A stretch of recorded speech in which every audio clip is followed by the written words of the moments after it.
Assalamu alaikum wa rahmatullah wa barakatuh. There are certain concepts that, if we understand them, it will advance us in consciousness. It will advance us in wisdom. It will advance us in reality.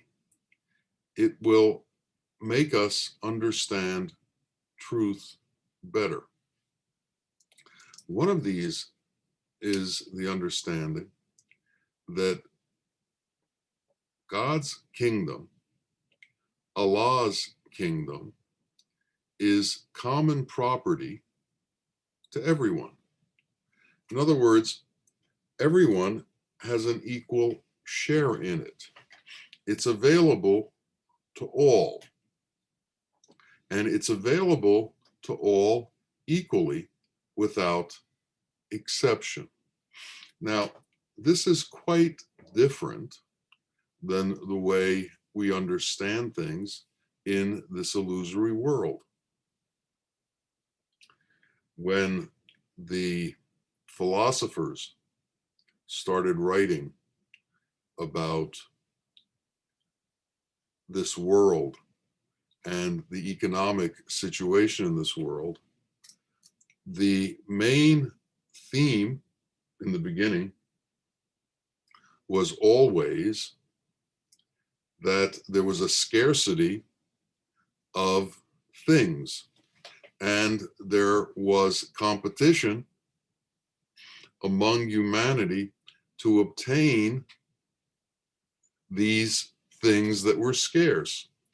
But God's kingdom is without scarcity. It is without the need to struggle for, because it's there equally for everybody. However, man isn't capable of applying this understanding to his life in this illusory world. And the illusion is that it isn't that way. The illusion is that God's kingdom isn't available to everybody.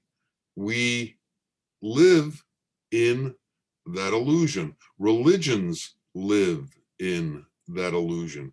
Caste systems live in that illusion. There's this constant attempt to separate and to define all of those separations. But imagine, think about it.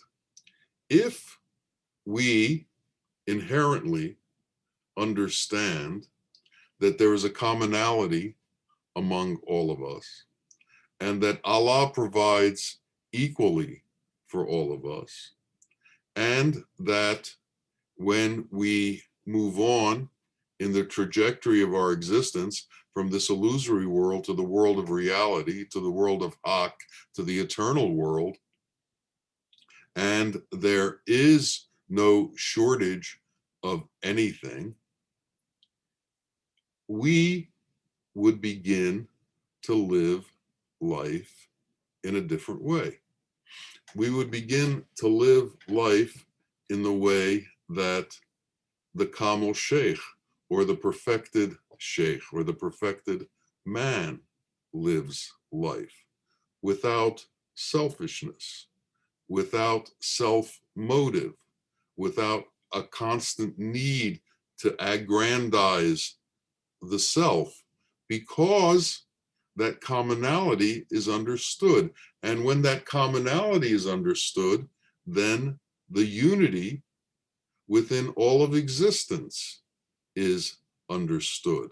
But if we can't understand that God's kingdom is equally available to everyone, then we can't understand that all religions lead to the same place.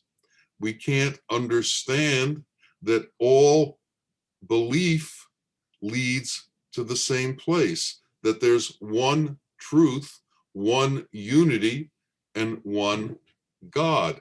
We constantly seem to separate ourselves off from all of that. And why is that? Because as high as we go, there is this section of us that refuses to release the self motive, the motive of making things available to us. We think we're flying above the earth and we are understanding the truth of all of existence, but in reality, we fly like the birds of prey fly.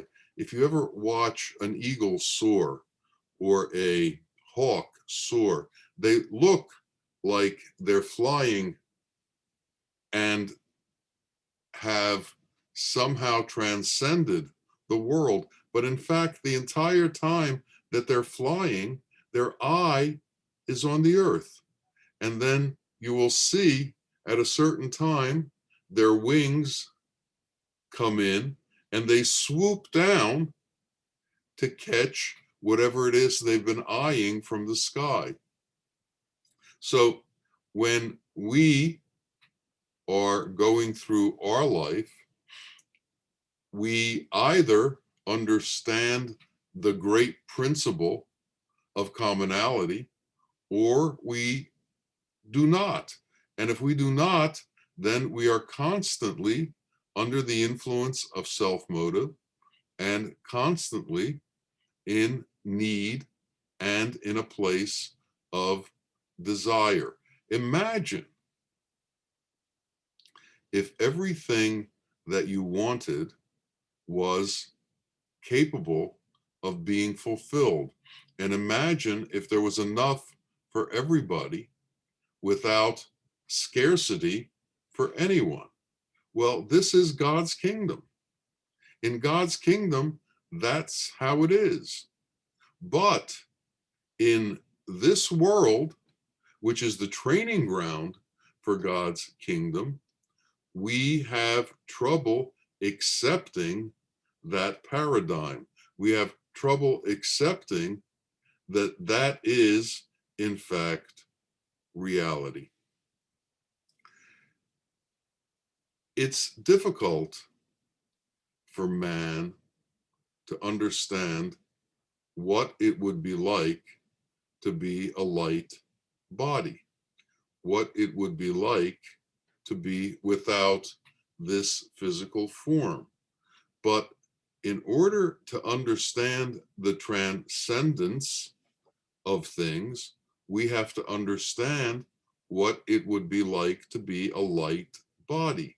And to do that, we should spend some time conceptualizing what it would be like. For instance, the basic things that we would require in this physical body, such as sustenance and food, would no longer be required. Housing would no longer be required.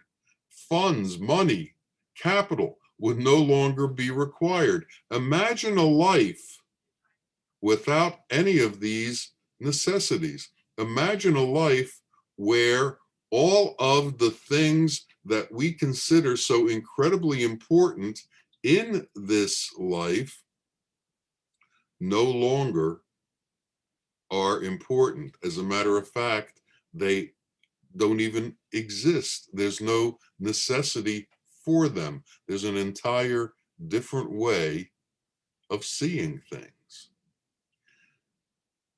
Can we conceptualize that within the framework of this body, and can we act that way within the framework of this body? Can we give up our desires? Can we give up our separations? Can we give up the need to be more important than everyone else? Can we understand the unity and commonality of existence. Can we incorporate that into the way that we are? For most people, this doesn't even enter their mind. This doesn't enter their consciousness. Why? Because they are too busy just trying to make their way through this life. And for many people, even though they may proclaim that they are believers and that they have a belief system in a higher being, they don't act that way, and they don't take on the morality that that kind of action would impose on one. So God tells us to be kind towards everyone. God tells us that we should feel everyone else's hunger. God tells us that we should be empathetic towards the pain that others suffer, and that we should be able to feel their pain. But in fact, do we? In fact, are we empathetic? In fact, do we treat others in the way that we would want to be treated? At the core of religion, all faiths, whether they be Christian, Jewish, Buddhist, Hindu, Muslim, is the understanding that one should do unto others as he would have them do unto himself. This is the great equalizer in existence. If we can treat everybody else the way we want to be treated, and everybody treats us the way they want to be treated, then all of a sudden there's no separations in existence. There's no separations among humanity. There's no separations among religions. There's no separations among faith systems. There's no higher or lower. There's no caste systems. There's no discrepancies as to who and how and why we are. Nor do we carry within us innate prejudices towards different groups. Racism falls away. Desire falls away. To get to the point where you don't need things, or you don't want things, or you don't desire things, because your belief in your Lord is so strong that you know that all that is actually necessary is going to be provided for, and is provided for, and will continue to be provided for as we go into the next phase of existence, is the true believer. But how many people are that strong in their faith? If we go back to the time of the prophet, and also during times leading up to the prophet, people were willing to put their life at risk for their belief system. During the time of the prophet, there were many wars, and people were expected to fight in these wars, to be brave in these wars, and to possibly give up their lives in these wars, which many people did. But they were ready to give up their lives because they understood that this life is temporary. And whether the life was lost in war, or by disease, or by old age, the bottom line is that this life is going to end. And since they already knew that, they were ready to give their life on behalf of their Lord, on behalf of their prophet, on behalf of the true way. Now, have we understood that? Have we understood that there's going to come an end to this way of living that we now enjoy? And do we understand that when that comes, we need to be prepared for the next phase of existence? If someone is going on a trip, and in that trip, they are going to visit, let's say, Iceland and Florida. Well, there's two very different climates that they're going to encounter. And if you're going to Iceland in the winter, it's going to be cold. And if you're going to Florida that same time, it's going to be hot. So when you pack, you have to pack for both trips. So we have to do what's necessary to maintain our existence in this illusory world, but we also have to prepare ourselves for eternity. And in eternity, there's going to be a commonality. In eternity, there's going to be a unity of understanding, and we're going to be involved in that unity of understanding. And if our consciousness is such that it refuses to see unity, it refuses to understand the oneness of everything, we are going to be separated from that truth until we can get acclimated towards that understanding. And if you've spent a lifetime denying that unity, if you spend a lifetime denying that truth of the all-inclusive nature of existence and the commonality of God's kingdom from everyone, there's going to be a tremendous difficulty. Satan, when he was told to bow before man, refused. He refused because he felt other than what Allah had told him. He felt that man was beneath him. He separated himself. Well, do we separate ourselves from other men? Do we separate ourselves from the commonality of all of existence? Some have described the ego as, in fact, being Satan. The ego is that which makes distinctions, which creates separations, which says this is high and this is low, this is this is worthy and this is unworthy, this caste is higher than this caste, this race is better than that race. That's what the ego does. Well, that's what Satan does. So the egocentric self is the satanic self.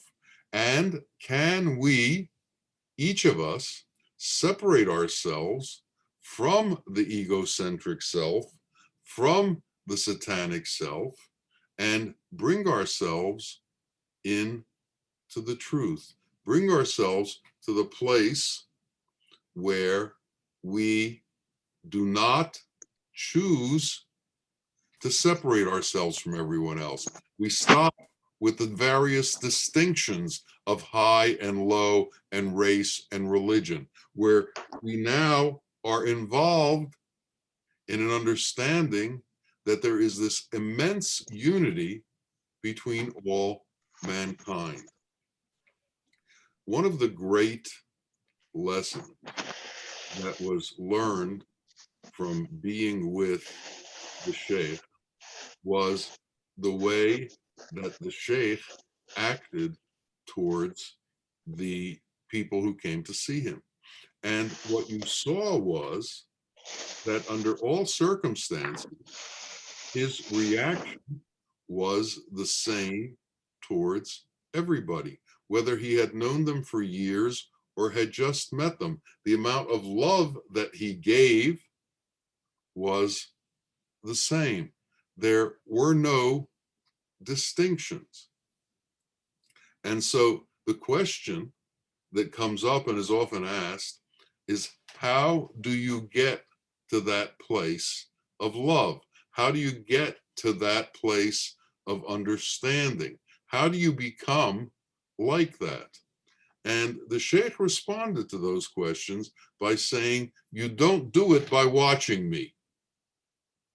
You do it by actually imbibing those qualities that you see and then bringing them into action. In other words, you can't just talk about it. You have to do it.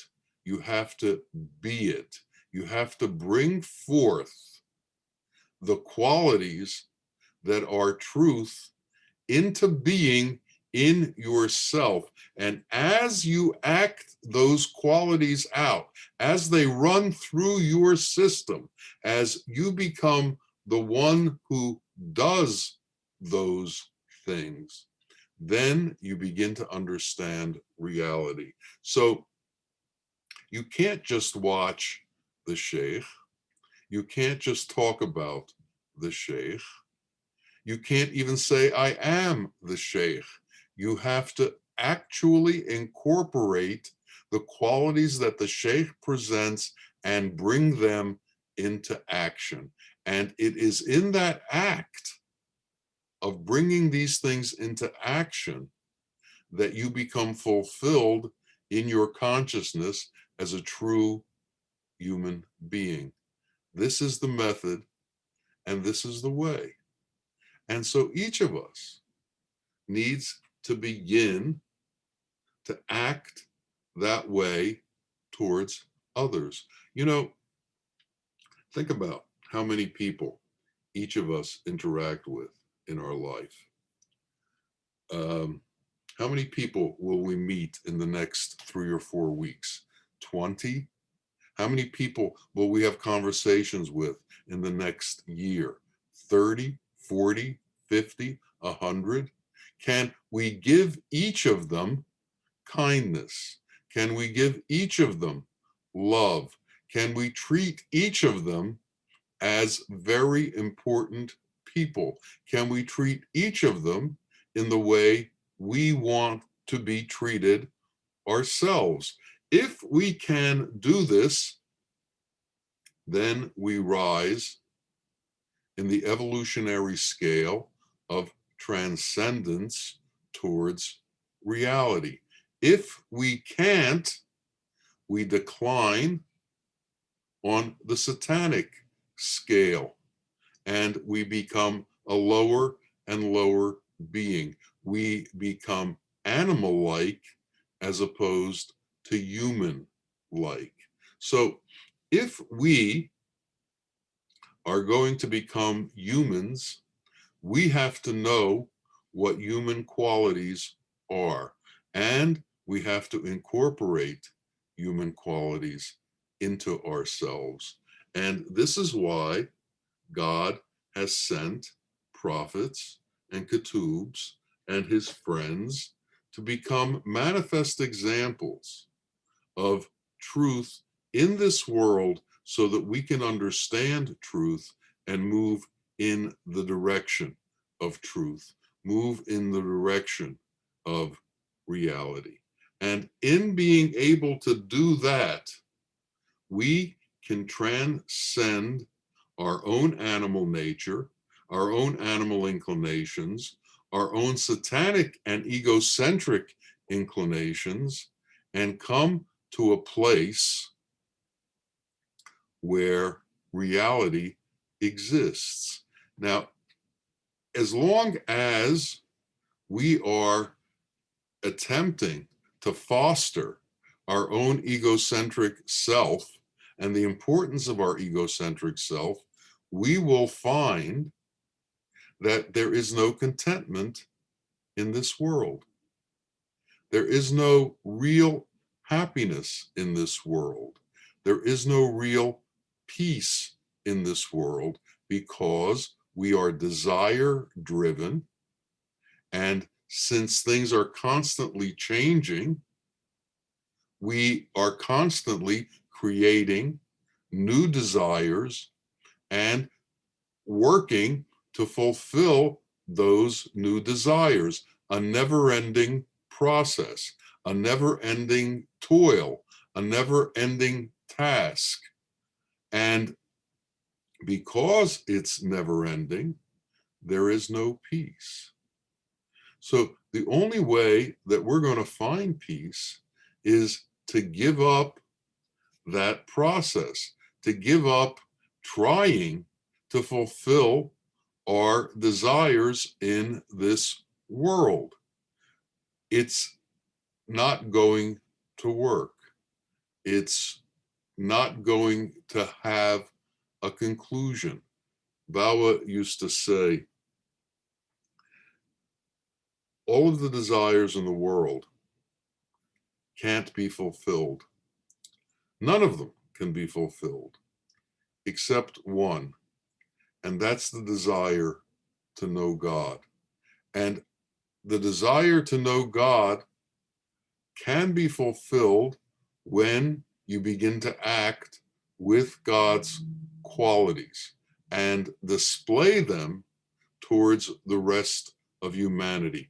It's in that act of giving of those qualities to others that you find contentment, that you find peace, that you find reality. There is no other way to find it. There's a story of a man who was very, very thirsty. And he was in an area where water was scarce. And he kept looking for water, and he would find wells, and he would look down the wells, and there was no water. Finally, he saw one where he saw a little trickle of water at the bottom of a well, but there was no way to get to the water. So he climbed down the well and was able to drink. And when he climbed back up out of the well, he was walking and a dog ran up to him. And the dog was licking at the end of his coat because the dog was as thirsty as he was. By the way, this story was told by the prophet. And the man understood the difficulty the dog was having. And he climbed back down the well and took off one of his boots, filled it with water, and then climbed back up out of the well and gave the water to the dog. The prophet then went on to say that this act of kindness towards the dog allowed this man to enter into paradise. Now imagine if we do a kindness towards man, the results of the act of kindness will have on us. It's said in the Quran that there will be a day of judgment, and the reverberations will be deafening and will frighten all of creation.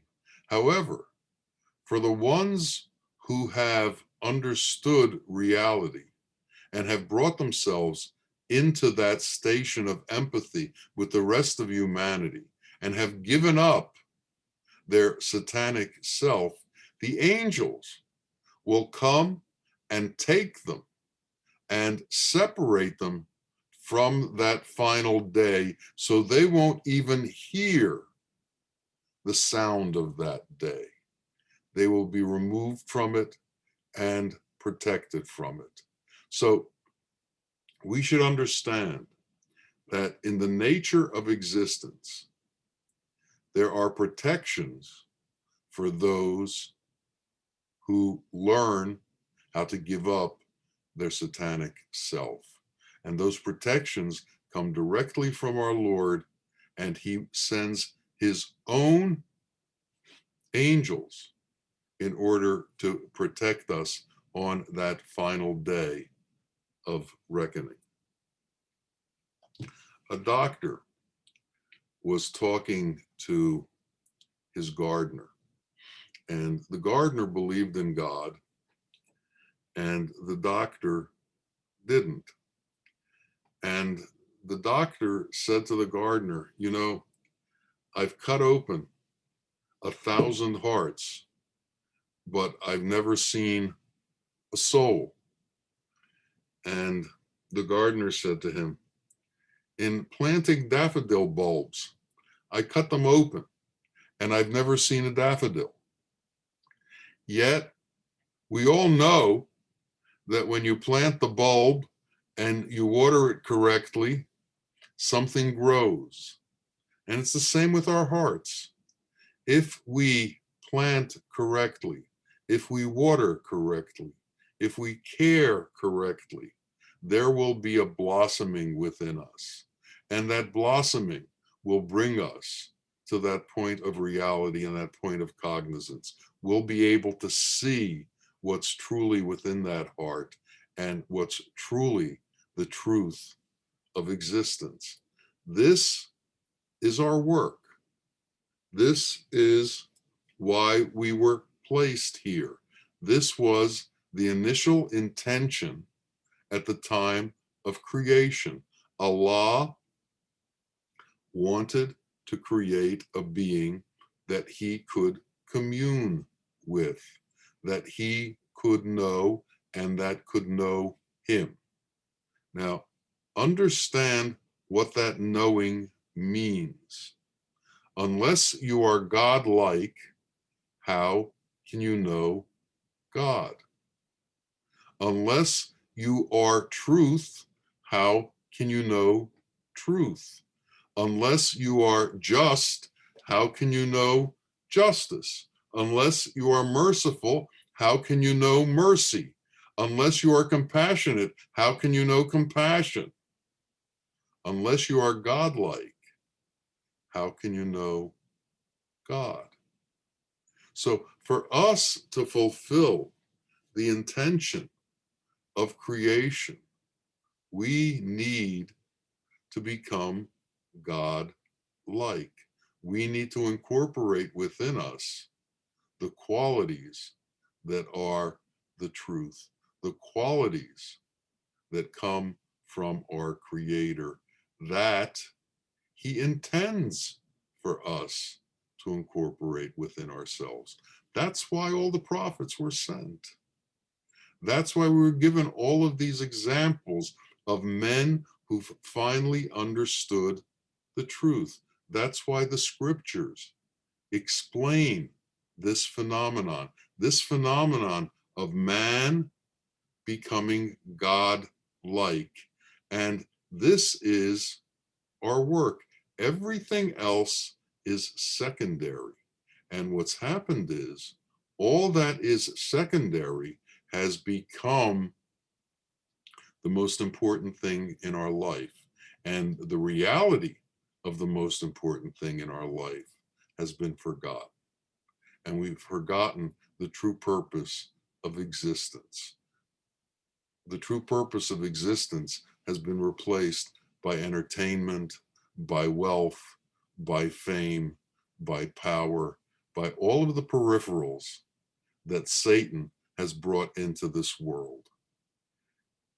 The story of the Garden of Eden is quite simple. Prior to the garden, prior to the eating of the apple, prior to the satanic influence, there was no shame. There was no difficulty. There was eternal life. But once the straying occurred, once the man stopped listening to what God said, a separation occurred. Well, we're in the midst of that separation. And what needs to be done is we need to be made whole again. And the way that we are made whole again is to give up this illusory world, all of these illusory notions, all of the satanic, egocentric ideas that we have, and understand that Allah's kingdom is common to all. His wealth is common to all.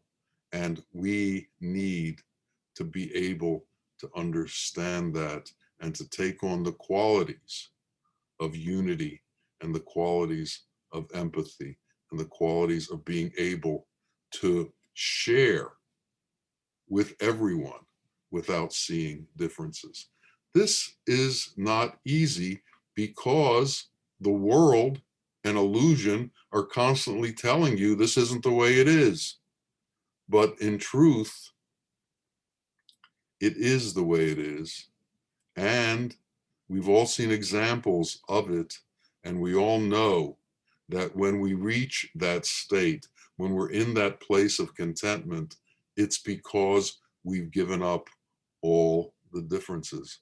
We've given up all the separations. And when we hold on to those separations, we are in difficulty, we are in stress, we are in anxiety, we are in all of the hardships that go on in this world. So may we learn the truth. May we understand the truth. May we act out the truth. May it become who we are, each of us. May we take on reality. May we enter into that space of reality. May gratitude be real within us. May compassion be real within us. And may we be able to transfer these to all of humanity, to everyone that we meet, to everyone that we see. May it flow from us naturally, and may we be able to know the truth. This is a constant prayer that we have to ask from Allah. This is a constant invocation that we have to put forth into the world. Make us real. Make us understand truth. Allow us to see reality. May that happen for each and every one of us. Ameen. Ameen. Ya Rabbil Alameen. Assalamu alaikum wa rahmatullahi wa barakatuh.